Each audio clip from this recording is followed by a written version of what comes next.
See What I See, exclusive on Spotify. Download Anchor untuk bikin podcastmu gratis.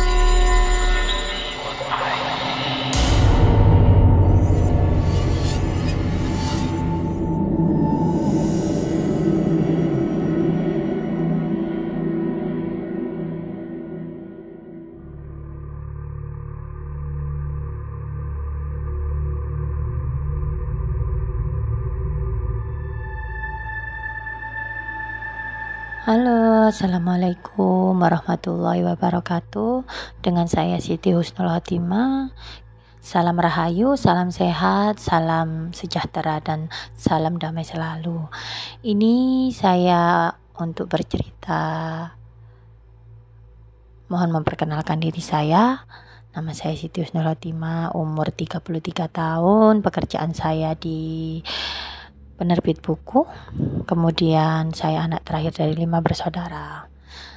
Mungkin saya akan menceritakan sedikit pengalaman saya waktu saya kecil, atau mungkin sesudah saya besar melihat hal-hal yang tak kasat mata. Mulanya waktu itu saya sesudah menikah diperkenankan untuk tinggal di rumah keluarga atau saudara saya yang letaknya di daerah Surabaya. Kemudian waktu itu saya sudah mempunyai seorang putri dan putra, 2 anak.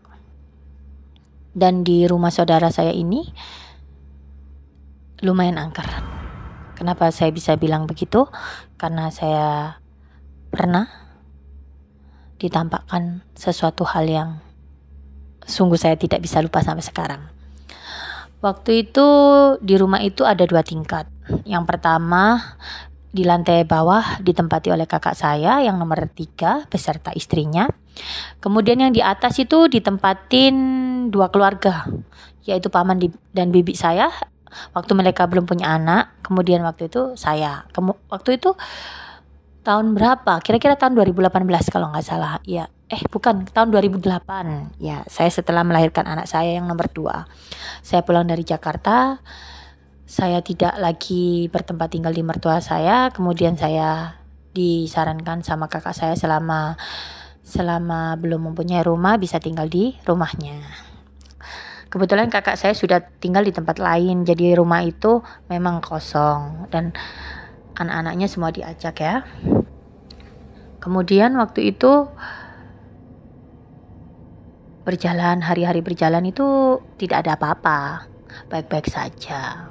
Kemudian waktu di hari Minggu kebetulan ngumpullah semua keluarga itu di rumah ibu saya di Keputih, mengadakan pengajian rutin, yaitu sama semua keluarga dan juga teman-teman kakak saya, murid-murid kakak saya ya kan ya. Kemudian suami saya dan anak saya yang nomor 1 yang perempuan itu kemudian berangkatlah ke sana ikut ngaji. Paman bibi saya juga ikut ngaji. Kemudian kakak saya yang dibawa sama istrinya pun ikut ngaji. Tinggallah saya di rumah itu sendiri sama anak saya yang masih bayi, yang nomor 2 yang laki-laki ini ya. Waktu saya tidur itu memang saya rasa tidak ada apa-apa ya. Waktu itu saya juga merasa oh ya saya tidur ya seperti biasanya. Kemudian suami saya ini pergi tuh tanpa pamitan, tanpa menutup pintu depan itu kan ada 2, tembusan ke balkon sama arah mau masuk ke dalam kamar ya kan ya. Saya itu di ruang los gitu, yang ada di kamar itu, yang tinggal di kamar itu paman dan bibi saya. Jadi saya tuh ruangnya itu los, jadi ada 2 ruangan itu yang menyambung ke balkon, ada pintunya. Kemudian lupalah itu ditutup sama paman bibi dan juga suami saya. Dan waktu itu kejadiannya itu kira-kira itu gak malam banget sih. Yang saya tahu itu sekitar jam 8 jam 9-an lah. Ya kan? Saya tidur itu rasa nyenyak sekali. Anak saya juga tidur di samping saya ya kan ya. Waktu itu saya kok merasakan ada sesak gitu di dada saya. Sesak, kenapa ini? kok sesak banget gitu.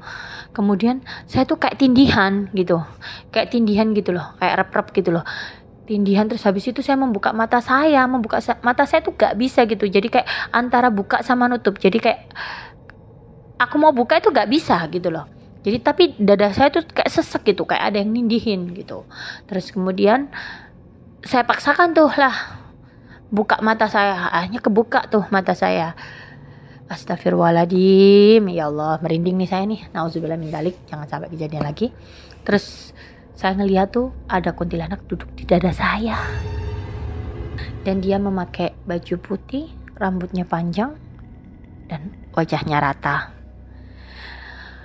Sempet lama itu nyindihin saya astagfirullahaladzim, gak bisa ngapa-ngapain, mau bangun gak bisa, mau teriak itu gak bisa, mau noleh kanan kiri gak bisa ngapa-ngapain. Bener-bener waktu itu saya bener-bener dalam keadaan seperti kayak mematung, dada sesak, jadi hampir gak bisa nafas, hampir mati saya waktu itu.